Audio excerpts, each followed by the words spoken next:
তোমাদের সবার বারবার আমার কাছে কোয়েরিজ আসছে যে এই স্প্রেটা তোমরা সামার সিজনে ইউজ করতে পারবে কি পারবে না। তো চলো আজকে ফটাফট বলে দিই যে এই স্প্রেটা তোমরা সামারে ইউজ করতে পারবে কিনা, ইউজ করতে হলেও কিভাবে ইউজ করবে।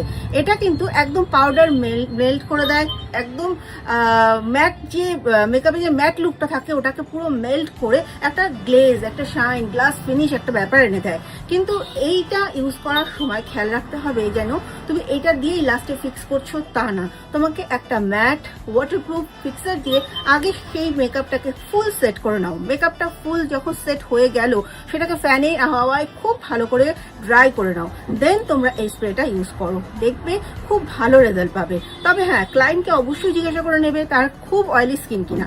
অয়েলি যদি হয় স্কিন তবে কিন্তু এই যে স্প্রেটা আছে ম্যাকাসবার এটা একটু অ্যাভয়েড করবে, খুব অয়েলি স্কিনে একটু প্রবলেম হতে পারে। তো আশা করি তোমরা বুঝতে পেরেছো। অনেক কোয়েরিজ আসছিল তাই ভাবলাম আমি ছোট্ট করে একটু ইউজ করি, তোমরা দেখবে ইনস্ট্যান্ট কি সুন্দর একটা গ্লো চলে আসে।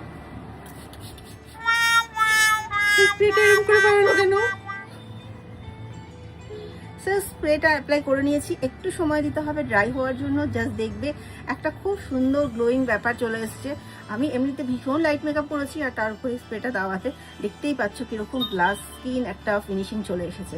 সো এরকম ফিনিশিংটা যদি পেতে চাও তবে অবশ্যই কিন্তু এই স্প্রেটা ইউজ করতে হবে।